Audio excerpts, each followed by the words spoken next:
Welcome to the first ever episode of the Social Guy podcast. I'm your host, Nathan Hand, and as with all first things, this will probably be a little rough. So if you could give me all the grace and patience that you have, that'd be fantastic. In this episode, I wanted to talk about noise, and specifically in communication noise, not the typical sound noise that you're thinking of.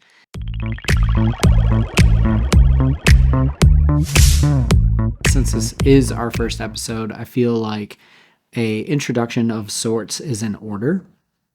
Like I said, my name is Nathan Hand.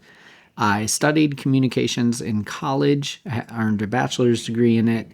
Originally went for business, switched to communications though because I felt like I wasn't getting what I wanted out of business. I wanted to be able to learn how to talk to people and be more on the humane side of things.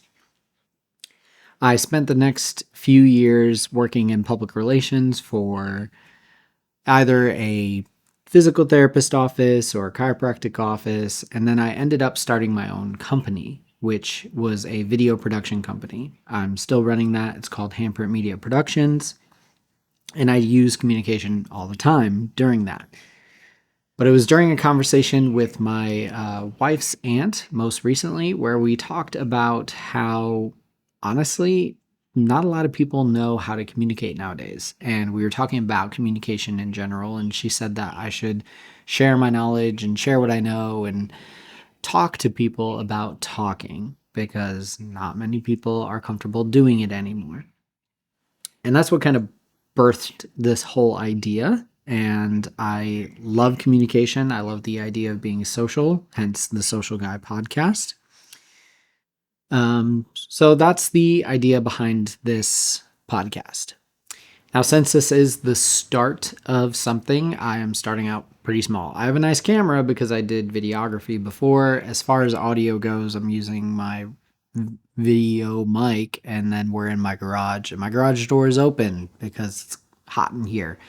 So you might hear birds and stuff like that. But that will work into our conversation about noise. So that's a little bit about who I am and why this podcast was started in the first place. So now let's go ahead and just dive right into noise. Now, when I say noise, the first thing you think about is physical sound. The sound of birds outside, the sounds of cars driving by, the sounds of chatter or people talking, music. And that's not what we're talking about here. We're talking about in a specific communication sense. To understand what noise is, you have to first understand what communication is defined as. So communication is a speaker or a sender and a listener and a receiver. Those two aspects are the most important part of communication. You have to have someone sending information and someone receiving information. And a perfect transfer of communication or information would be the sender sends the information and the receiver receives it without any interruptions. So going back to noise is not specifically sounds, although it can be sounds. Noise is defined as something that interrupts or distracts from the conversation that is happening, something that breaks that line of communication. So one of the first forms that you could have is actually sound. Whether it's a train passing by, a loud construction zone, or if you're in a restaurant and you hear a conversation at the table next to you and that distracts you from the conversation that you're supposed to be having in front of you, that would be an instance where sound can break or interrupt the act of communication. This one is super interesting to me because it's basically the discrepancy of words or language being used. So an obvious one is if someone speaks English and someone speaks Spanish, there is a huge gap in understanding there. So the communication is broken from the get-go. You can't understand who you're talking to or understand what they're saying. So there's a big gap in communication. But if you think about that on an even smaller term, which I will do a whole episode on this later, Each person's experiences and how they grew up are completely different, and what they understand things as is completely different. So, for instance, my definition of the word cold could be completely different than someone in Florida's definition of the word cold. But when I say cold in a sentence, I'm assuming that they understand what I'm talking about, even though they've never experienced what I'm talking about. So there's a gap in understanding just based off that one word. And then if you multiply that by every single word that is spoken, you can see how a misunderstanding could easily happen, or noise could easily happen in communication where you're not portraying the message you thought you were portraying. Another type of noise is physical, where it's my body language says something different to you, or your body language says something to me, or something I'm doing changes the way that you're receiving my message. An example would be if you're the receiver and you're sitting there with your arms crossed like this, you're sending me a message that you're not very interested in what I'm saying. It's a very closed off stance. And even if I'm saying something and you're seemingly interested, that body language is telling me something else, or rolling your eyes or anything like that.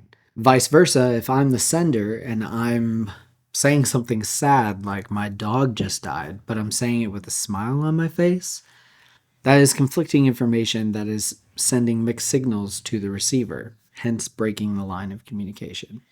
And the other type of noise that can happen in communication is psychological or internal communication. So, this would be an instance where you are having some type of bias, either towards the person that you're talking to or the topic on which you are speaking, or you're simply thinking about what you had for breakfast earlier that day, or you're thinking about what you need to do later in the day, some errands you need to run, or something Joe said earlier in the day that really ticked you off. All of those things are psychological barriers that can stop you and block you from hearing or receiving or sending the conversation and the communication and the information in the way that you are supposed to be. Something as simple as taking your phone and placing it face up on the table during a dinner interaction is enough to make that person feel like you're not paying attention to them. Every time that phone lights up or dings or a message pops up, you're thinking about what that message says. That phone simply being placed face up on the table is enough to be considered a distraction to break the communication between you and the person across from you. So now that we know some types of noise and communication barriers that we can see, how do we minimize or completely erase those from our conversation? Well, unfortunately, there is no way to get rid of the communication noise entirely. There's no way for me to eliminate the sound of the birds in the background that you might be hearing, or the sound of the person at the table next to us. There is absolutely no way to get rid of that. And then, even deeper, there's no way to get rid of those barriers that we talked about in the understanding of words or your internal thoughts. You can't turn someone's brain off and tell them to stop thinking what they're thinking. You can barely turn off your own brain and tell it to stop thinking of what it's thinking. I can say, don't think of elephants right now, and the first thing that you think of is elephants. So having that understanding that you can't completely erase noise is important, because all we can do is work to minimize it. Now, if you are on the receiving side, the most important thing you can do is practice active listening. Instead of thinking about those other things that are on your mind, try to actually focus on what the person is saying to you and what message they are trying to convey.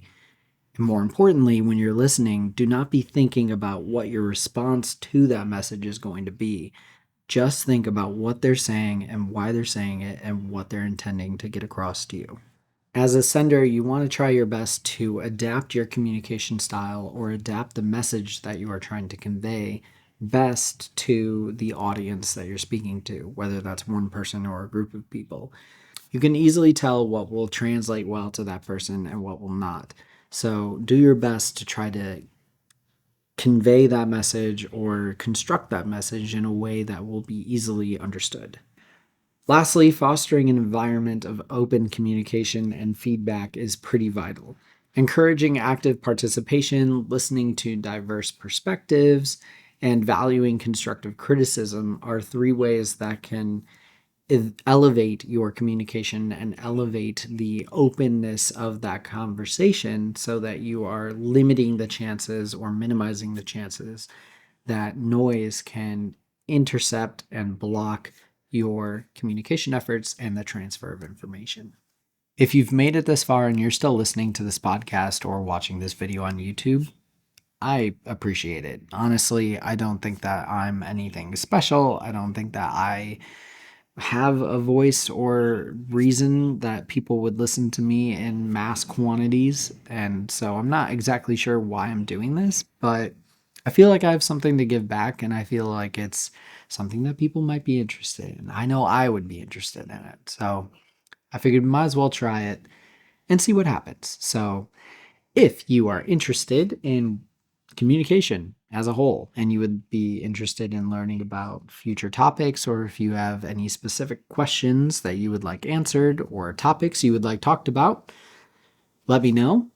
Until the next episode, stay social and build those relationships that are oh so important to build.